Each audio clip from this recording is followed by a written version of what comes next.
Training these tibs today, messing around with this guy. Don't have a whole lot of training scheduled for today, so I'm just messing with some of this stuff. Once this is hooked to my foot, I'm actually messing with a little bit of hip stuff too. So I'm gonna be doing some tibialis raises today with this. This is a really good tool right here. I just like to have my foot hanging off of something. This is a kind of a nice stretch. I shot a video the other day talking about shin splints. One good way to get rid of certain injuries sometimes is to train the area, have this area be stronger. For those of you that mentioned that you're in shape, but you still get shin splints, I would like to say that you're wrong. If you can't run because you have shin splints, you're not in shape for running. I don't care how fit you think you are. If you still have shin splints, then you can't do what's asked of you, which is running, which means you're not in shape enough for it. Doesn't matter if it's your feet or your calves or your shins or what your excuse is, you're currently not in good enough shape to commit to it. I think a lot of people miss the fact that I mentioned you want to treat every single step that you take as a rep, and then therefore break things up with sets. So you do a really light jog for 30 seconds or so, then you rest about 2 minutes in between. And over time, you can start to run a little further and you can rest a little less. You can start to go with a 1-to-1 ratio. And before you know it, you're just doing the reps continuously. So now we'll come down here. I'm just doing some raises like this here, the hip flexor. Try some standing. It's only a couple extra pounds, but whoo, this is so simple to do. It does take a little bit of time. Maybe it doesn't feel as good for the old brain as doing a set that gets your chest pumped up or your biceps or triceps pumped up. Yeah, just 5 pounds, lighten me up. Then I'm over here doing some squats over here. This has an elevated heel, makes it a little bit easier to squat down. That's why Olympic lifters have Olympic lifting shoe.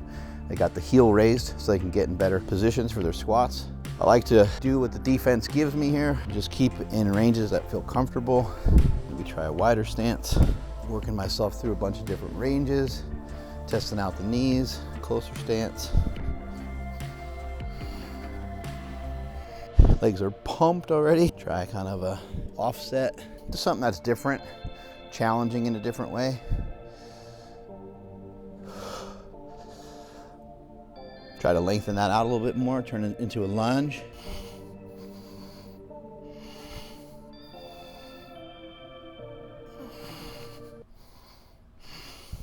Work on that head over foot position. Put the head over here on this side. I really like to play around a lot, mess around with different angles, try some different things. Never tried this before, so I don't know how it's gonna result, but these are gonna push me to the outside of my foot, and I actually wanna try to combat that a bit by just getting a little bit inward. And then the slant from the other one is gonna make it a little easier for me to get down. You can take any ball that's hard and utilize it for some myofascial release work. By now, you probably heard me talking about it quite a bit. I'm gonna put this guy here like this, and then I'm actually just gonna put my hip on there. A lot of times the area that bugs you, you might need to go on the opposite side of it. So like if the front of your shoulder hurts, you might wanna investigate the back of your shoulder. If you're having a hard time really flexing your glute and driving your foot back hard on something like a run, you want to look into the hip, and that's where I'm working on right now. And if you have a lot of hip pain, a lot of times you want to look into tightness in the glutes. 2 minutes or so. Try to break up that tissue. So this lengthens my quad and that shortens the quad. You can go back and forth between some ranges as you're doing this work. Even try to get into a position where potentially it's kind of stretching you at the same time. Everything, unfortunately, takes time. That's why you need to make a lot of money, so that you got the time. If you have the money, you can afford the time. A lot of times you'll find that your good side is tighter and worse than your bad side. So this side feels very tight, and I didn't even really recognize it. You can go on Amazon, there's all kinds of med balls and different things you can get. This one is a functional patterns ball that they use for all kinds of things, where they swing it back and forth and so on. Also, you could use like a kettlebell. Like, just use what you gotta use. It doesn't really matter what it is. You just need an object that's really hard. Another one I like is to put my weight of my leg on there and relax. Now I won't feel much yet. I start to kind of push down on it.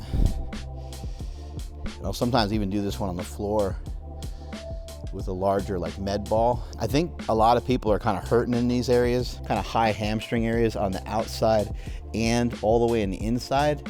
And it makes some of our actions of like going to bend down to do something, you know, you see people kind of moving like real gingerly to pick something up, and people have pain that registers in the back.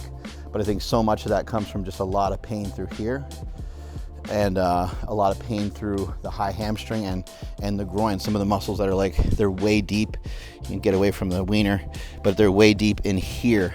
Those muscle tissues, when they're mangled, they just don't work the same anymore. They don't get the nutrition that they need. They don't get the hydration that they need. You know, instead of your muscles being kind of sinewy and mobile, and instead of you having these sliding surfaces that Kelly's Tourette talks about a lot, you end up with tissue that is balled up, and so then it's like going like this instead of like working really fluidly together when you're doing your exercises and stuff. And it causes pain, and then you're like, shit, that hurts a lot. Then it slows you down, it stops you. And a lot of times we don't even know that we have some of these pains, which is even more interesting because we have limitations without even knowing about it. That's what I wonder about all the time. I wonder, how is it that I can press into my calf and just tons of pain shoots and just goes whoosh, right up my body, right into almost, it feels like my earlobe, but I didn't even know it was there. I bet you, I actually guarantee you that your body knows that it's there, even though it's not really registering with you. It's probably why on some days you don't feel like doing it. Probably why on some days you don't feel like doing that run or doing that workout is because there's pain probably registering somewhere that hasn't really clicked in with you yet, that you didn't even notice. So I am a huge fan and huge proponent of a lot of this myofascial release stuff that I learned many, many years ago from my boy Jesse Burdick, Donnie Thompson, and of course the OG in the game, Kelly's Tourette. I do this often. I don't really film it a lot because it's just not entertaining. I'm on this stuff daily, some version of it every single day. Digging into my calves, digging into my butt, digging into my shoulders. Another good one is to actually work on your sitting muscles. If you just sit on this ball, it feels like it's spreading your butthole apart. And there is like a bone in there and stuff, and for some of you that have less of an ass, this might really be painful, but what we can do is we can push off to have our own body weight here, or you can go on the ground and try to find other situations where it's going to be a little more comfortable. You'll be just so shocked at what this stuff can do for you and what it could do for family members and friends. You can be your own self-care practitioner. Anyway, back to those tib raises. Because having this weight on your foot, this is probably like 8 pounds total, it really rotates your foot around a lot, so you got to be cautious. Just put it on there like that, and then you might want to hold on to it until you get your leg into a little bit better position, or just hold a stiff position with your foot. But this is a great exercise for stabilization of the whole lower leg. And now we'll do a couple where we go back and forth, kind of more of a stretch. Try going the other way. This is stuff you can do without hardly any weight, or with just a utilization of some bands, but this weight feels good and the weight stretches your ankle out quite a bit. And I could even put something here, like I could put like a baseball right there and do myofascial release on the calf while my shin is stretched that way. One thing I really love about this particular item is that we can do some leg extension with it too. And now we're getting all the muscles of the leg almost all the way into that hip flexor, because I'm working all in the front here. We can actually get a little stretch on the calf, just up on something like this, and get in a little bit of calf work. Just get a good stretch, try to let that foot come down a bunch. I do think for a lot of people that are getting into running, any lifting would be a good idea, as long as you're not making yourself so sore and beat up that it's hard to run. But I think like leg extensions and leg presses and lunges, some farmer's carries, curls, bent over rows. I don't think you need to complicate it. I don't think you need to be really like running specific. You don't necessarily have to do, you know, some of these kinds of exercises. If you're wanting to pick up the volume and pick up the pace, you might find it really beneficial to start to mix this stuff in. Or if you're somebody in the past that have had shin splints or any lower leg injury, something to your calves or your Achilles, it's really smart to kind of bulletproof your body and to pick other movements. I also think that if you're training for something else, training for running, you're training for Jiu Jitsu, I would just caution you against doing too many sets of stuff. So I'm already done with that for today. I did 2 sets of that. That's plenty. Under a lot of normal circumstances, if you're like bodybuilding or something, you might think, oh, I need like 6 or 8 sets. For where I'm at, that felt perfect. So for me, you can kind of see like with my feet, I want to be on the outside edge of my foot all the time. I kind of want to be here. It doesn't really matter the shoe. My foot's always exploding out of the side. So what I'll do here, this is something I learned from Corey Schlesinger.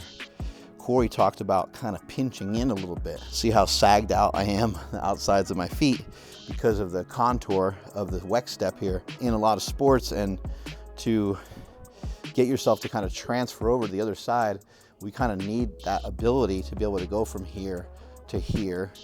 And so I'm actually going to push in slightly, just kind of a slight pinching together of the rack. And David Weck has these on his website. He also has these, which are much more affordable.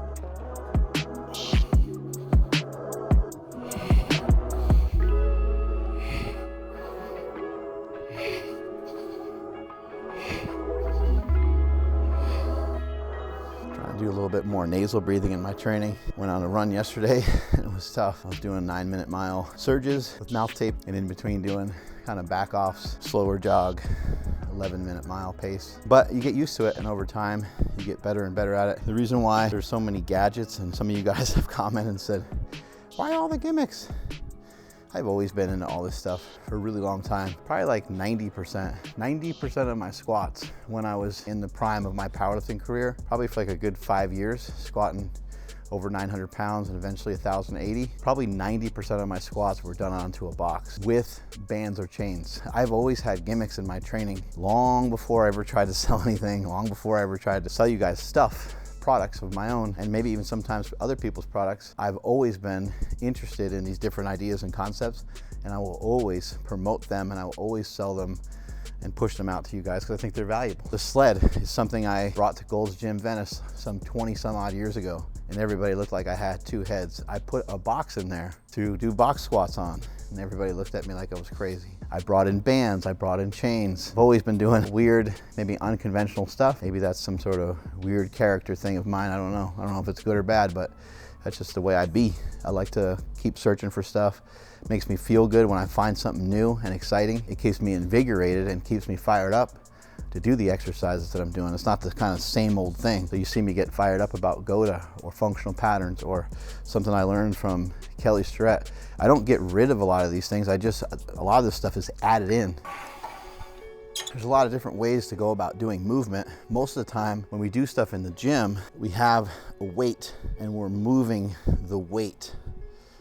And we're oftentimes like moving the weight around our body. But we can also move our body around the weight, or simultaneously sometimes do both. So in this case, if you're trying to do like an overhead press or something like that, you can actually, rather than just going here, you can actually figure out a way to kind of bring your body underneath it, move your body a ton with only keeping the arm about here, and eventually your arm starts to kind of press up anyway. And so there's just interesting ways to move around. Here, what I'm doing is like pronating and shoving that shoulder forward and then pulling here, and then I'll twist from the ribs. And it's not wrong or right. They're just different ways. So here, now I can go try to bring this shoulder to this shoulder basically, which will make me move my ribs a lot. I can go ribs, and now I can try to go hips, which gets me over here, and now I can pull. Or I can try to do it in some other way. I can go hips, so my hips are kind of already scooched that way. Now I can go ribs. There's ways of doing some of these movements that you can really bear down on them and get a ton from them, where I'm no longer just getting my lat anymore. So I can kind of be here resting like this, getting a nice big stretch through the whole body, and I can pull down this way if I wanted to. Now I can use my rib cage, and now if I want, I can pull down or I can pull straight back. I can really lean into it.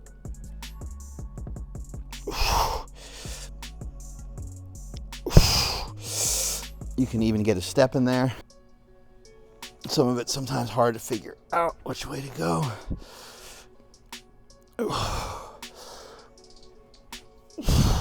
I can also start to flex my fingers, my forearm, my bicep, my shoulder. This pec is actually kind of flexed too. Now I'm going to drive my body this way.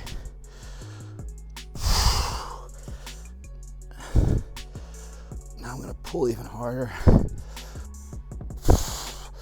And you can actually take this hand and push. I feel like you're gonna shoot a fucking fireball out of your fingertips. I could go here and be like, oh, I'm training my lats, getting huge. But at this stage in my life, that's not really a major concern for me. I think the lats are gonna be the lats and they're gonna kind of be where they're gonna be. I want to continue to move and just challenge myself under load. This is a great way to challenge yourself under load, but I'm not under axial loading. I'm not really compressing the spine, but I'm challenging the spine. This is what you're gonna feel when you do these movements. You're gonna feel a ton in your back, in your obliques. I like to do a lot of rotational stuff, which there was a lot of rotation in there as well. And I'm going from here to here. Notice what I'm doing with the upper body. My head is going over the other foot. Head starts here and goes over this way. And you can play around with these different postures. But what really feels amazing is to go from here to here and turn and now flex that back butt cheek on the left.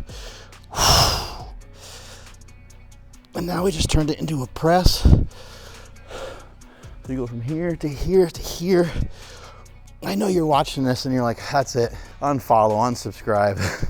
Because you maybe don't understand what I'm doing, but I'm just telling you guys, flat out, stuff feels amazing. There's a lot of negativity that swirls around functional patterns, but it's something I've been doing. I believe in it. I think it's really useful. And the only reason why I bring it up to any of you, one main reason, I know that a lot of people are in pain. Even people that lift and even people that are in fitness, CrossFitters, weightlifters, powerlifters, all these different people that are in shape that go to the gym, people that are out of shape going to the gym, they all have one giant common thread. A lot of people are in tremendous amounts of pain every single day. So I just urge you to look at my recommendation and suggestion and check out functional patterns. I think it could really help. And you can kind of see, like if you're paying attention, you should be able to identify how these things could help. Functional patterns, most of the movements I've been exposed to in functional patterns, they are respective, they're inclusive. They are for running, jumping, throwing, kicking, all those kinds of things. Those are all taken into account when you do some of the functional patterns movements. In my opinion, so much of what we've done in the weight room is amazing. The squats, the benches, the deadlifts, the cleans, the snatches, the pull-ups, the bent over rows, the military presses, all that stuff is amazing. However, most of those movements are done in a sagittal plane and we have just overdone that. And I'm not saying that you should overdo this and make your other lifts disappear, because I still think there's value in those other lifts. I still think there's value in having muscle mass. I still think there's value in doing your sets and doing your reps and getting that mental mindset to toughen them out and to sometimes do things to failure and to get that pump and to all that stuff, I think is incredible and has tremendous value. So I'm not saying to ditch any of that, but I am saying that I do think that by adding some of this in, you can provide a lot of other benefits to yourself as well. All right, that's all the time we got. Trained the tibs, did some squats, did some deadlifts, did some twisting. Strength is never weakness, weakness is never strength. Catch you guys later.